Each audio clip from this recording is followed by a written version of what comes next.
Sir कोई आम आदमी टर्की गया होता, मिला होता, मुझे नहीं लगता कि इतना बड़ा मैसेज जाता। लोग इस चीज को खारिज कर देते। देखिए ये उसकी पर्सनल चॉइस है, भले टर्की के साथ हमारे रिलेशन ठीक नहीं है, वो पाकिस्तान का साथ देता है, लोग कहते नहीं है, लेकिन एक इतना बड़ा एक्टर जिसकी millions and millions of fan following हो, जो इतना बड़ा इन्फ्लुएंसर हो, वो जाकर के टर्की जो कि भारत के खिलाफ लगातार एजेंडा चला रहा है, उससे जब मिलता है, ऐसी क्या मजबूरी है? या फिर आमिर खान को पता ही नहीं रहा होगा, बचपना होगा ये?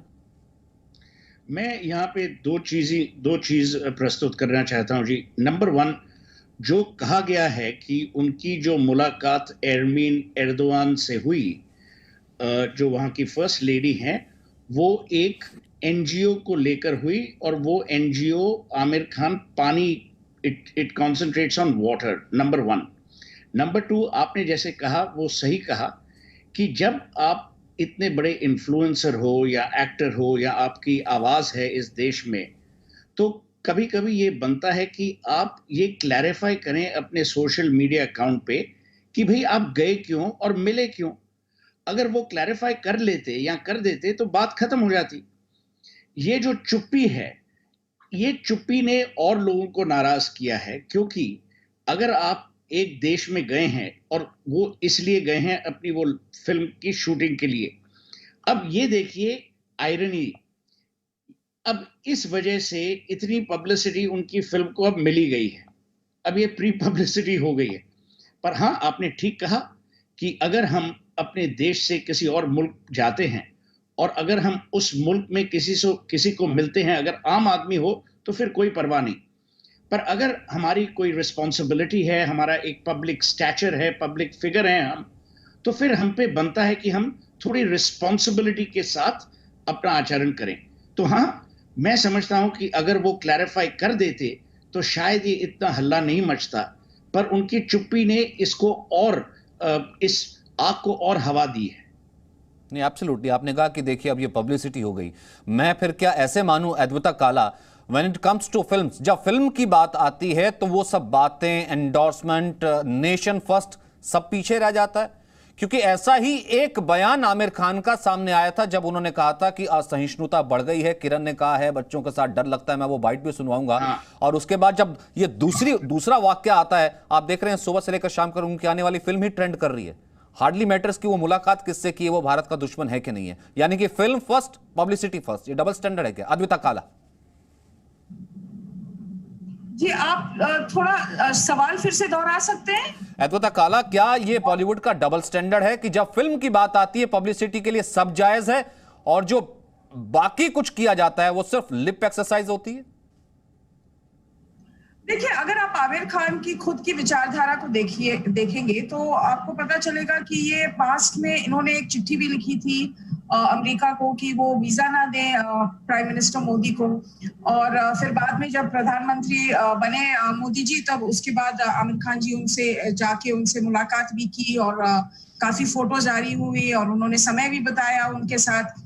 तो मुझे लगता है कि जो व्यक्ति इतना एक्टिविज्म में है, नर्मदा बचाओ आंदोलन में थे, लोकतंत्र की इतनी बात करते हैं, वो ही व्यक्ति जब जाके ऐसे व्यक्ति के साथ, उसके परिजनों के साथ, उसके परिवार के साथ समय बिताता है, और मैं एर्दोगान की बात करूं तो सवाल तो उठता ही है कि ये दोगलापन क्यों? क्योंकि एर्दोगान ऐसा है जिसने अपने बॉर्डर खोल दिए हैं और उन बॉर्डर से आतंकवादी आते जाते रहते हैं और उनको तरह से तुर्की का समर्थन मिल रहा है। और ये चीज, ये सार्वजनिक बात है, ये एक चीज नहीं है कि एक दो लोग जानते हैं, ये पूरी दुनिया जानती है। और इसकी वजह इनके साथ काफी कठिनाई से भी विश्व ने इनके साथ व्यवहार किया है, पर फिर भी ये आतंकवाद को बहुत ही बढ़ावा देते हैं। ये चाहते हैं कि कैलिफेट फिर से चालू हो। उसमें हमने देख लिया अगस्त 5 को उन्होंने जब सोफिया हागिया को फिर से मॉस्क बना दिया, मस्जिद बना दी। इनकी विचारधारा ऐसी है कि जो अभिव्यक्ति की आजादी तो है ही नहीं वहां। अब आमिर खान जैसे कैसे वहां जा सकते हैं, कैसे उनके साथ उठ बैठ सकते हैं जब एर्दोगान की सरकार ने पत्रकारों को जेल में डाला है, मारपीट की, पॉलिटिकल ओपोनेंट्स को यहाँ वहां गायब करवा दिया है। और वोटिंग का तो आप समझिए ये बस नाम का ही लोकतंत्र है, वहां पे ना की कोई गारंटी है या ना।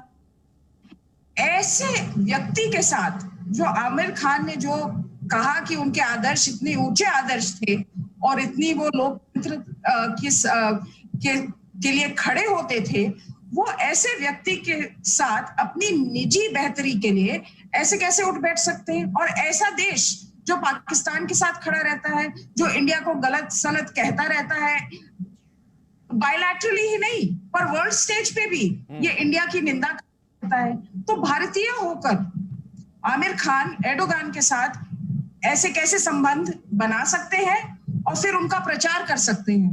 तो ये है मेरा सवाल। तो डॉक्टर सैयद अब्बास, क्या ये एंडोर्समेंट नहीं हुआ सिर्फ इसको या फिर बॉलीवुड के चश्मे से देख करके छोड़ दिया जाए? ये एंडोर्समेंट नहीं हुआ कि अगर एर्दोगान कहते हैं कि देखिए भारत में जो है मुसलमानों पर अत्याचार होता है, भारत में मुसलमान सुरक्षित नहीं है, और सबसे बड़ा एग्जाम्पल पूरी दुनिया में क्या है कि 3 खान यहां के सबसे ज्यादा सबसे बड़े सुपरस्टार हैं, जब ये सब चीजें सामने आती हैं डॉक्टर सईद अब्बास, और वो कंट्री जो कि ऐसा दुष्प्रचार मुसलमानों के खिलाफ करता है, उससे अगर आमिर खान जाकर के मिले तो ये क्या एंडोर्समेंट नहीं है? यहां के मुसलमानों को इसकी निंदा नहीं करनी चाहिए? सबसे पहली बात तो ये है सचिन अरोड़ा साहब, जैसे एंकरिंग में आपको पब्लिसिटी की जरूरत नहीं है, सचिन तेंदुलकर को क्रिकेट में जरूरत नहीं है, वैसे ही आमिर खान इतने बड़े कलाकार हैं, ना कि सिर्फ हिंदुस्तान में लेकिन पूरे विश्व में, जिसको एक फिल्म के प्रमोशन के लिए पब्लिसिटी की बिल्कुल जरूरत नहीं है। वो ऐसे कलाकार हैं जिसके रिकॉर्ड सिर्फ हिंदुस्तान में नहीं, हर जगह अमेरिकन बॉक्स रिकॉर्ड में, अगर आप यूके का बॉक्स रिकॉर्ड देखें, हर जगह सफलता प्राप्त हुई है। अभी दूसरी बात, मेरा मानना यह है कि कलाकार जैसे आमिर खान है, अगर उनको दावत दी गई है एर्दोगान से नहीं, उनकी बीवी से मिलने के लिए, वो दावत को नकारना मेरे ख्याल से गलत होगा, क्योंकि वो कलाकार आदमी है। मेरा ये मानना भी है, मेरे स्वभाव ज्यादा बड़ा मैसेज नहीं जाता अगर वो नकार देते? सरहद नहीं होती, नहीं, ज्यादा बड़ा मैसेज नहीं जाता? आप जब कहते हैं कि भारत से ज्यादा कोई अच्छा मुल्क नहीं है मुसलमानों के लिए, एर्दोगन कहते हैं कि भारत से खराब कोई मुल्क नहीं है मुसलमानों के लिए, आप वहां जाकर के फर्स्ट लेडी से मिलते, अगर ना मिलते तो क्या वो मैसेज ज्यादा बड़ा नहीं जाता? क्या वो मैसेज ज्यादा बड़ा नहीं जाता? आपकी बात बहुत अच्छी मैसेज की बात है। एर्दोगन एक बात से मैं इसको खारिज करता हूं। मुसलमानों के लिए माशाअल्लाह हिंदुस्तान बहुत अच्छा देश है, सिर्फ हिंदुस्तान है जहां हिंदू मुस्लिम सिख ईसाई सभी को अपना जो धर्म है वो धर्म करने के लिए और उसका पालन करने के लिए इससे बेहतर जगह नहीं होती। विश्व हालांकि देखता है कि यूनाइटेड अरब एमिरेट्स, दुबई अभी जो हो रहा है ये तो लगातार 100 करोड़ों सालों से हिंदुस्तान में हो रहा है। अभी ऐसी की बात है सचिन अरोड़ा साहब, आपको ये बता दूं, एक कलाकार सिर्फ सरहदों पे नहीं होता, ये मेरा मानना है। वो विश्व कलाकार है, उनको दावत दी गई, उनके नाते उन्होंने एक्सेप्ट किया। ये बिल्कुल भी पॉलिटिकल नहीं है, विश्व हिंदू परिषद को इसको पॉलिटिकल बनाने की बिल्कुल जरूरत नहीं है। और आमिर खान जैसे कलाकार को, इतने बड़े सुपरस्टार को कोई पब्लिसिटी की जरूरत नहीं है, पब्लिसिटी को आमिर खान की जरूरत है, जिसको ऑस्कर अवार्ड ने न्योता दिया है, जिसको बड़े से बड़े सम्मान मिले हैं, जिन्होंने लगान जैसी सुपरहिट फिल्म बनाई है, जिन्होंने भारत के लिए इतना विश्व में नाम किया है, उसको क्या जरूरत है पब्लिसिटी की? बिल्कुल नहीं। ये उनका कैरेक्टर है, जिन्होंने उनके स्वभाव से एक्सेप्ट किया और वो चल पड़े।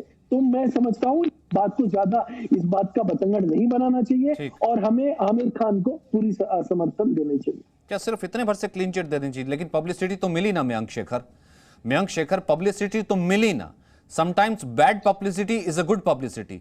दीपिका पादुकोण जेएनयू में 2 गुटों के बीच का झगड़ा था, छपक के लिए पहुंच गई थी, उसको लेकर के ट्रोल हुई। अब ऐसा तो मैं मान नहीं सकता कि मिस्टर परफेक्शनिस्ट जो थोड़ा बहुत भी पढ़ता लिखता है वो जानता है कि टर्की का भारत के खिलाफ क्या एजेंडा है। ना मिलते तो बेहतर होता, या आपको भी लगता है कि यह शिष्टाचार की मुलाकात थी? मयंक शेखर, फिर अदिति आपके पास आता हूं मैं। सचिन, दोनों बात तो एक बात नहीं हो सकती है ना, कि आप एक तरफ कह रहे हैं कि उन्होंने कुछ कहा नहीं, उन्हें चुप्पी साधी हुई है, तो मतलब एक एडमिशन ऑफ गिल्ट है, कह देते तो सब चुप हो जाते, नहीं कह रहे मतलब पब्लिसिटी नहीं चाहिए शायद इसीलिए कह रहे हैं ना। और यहाँ पे सोशल मीडिया में जो सबसे बड़ी प्रॉब्लम ये है कि जो प्राइवेट सिटीजन्स के साथ हर रोज अकाउंटेबिलिटी मांगी जाती है, नेताओं से कम, सरकारों से कम, प्राइवेट सिटीजन पूछता है आप ये क्यों कर रहे हैं, आप वो कर रहे हैं। अरे यार, अगर ये टर्की गए हैं तो मतलब इनको वीजा मिला है, अगर वो शूट कर रहे हैं मतलब उन्होंने परमिशंस लिए हैं।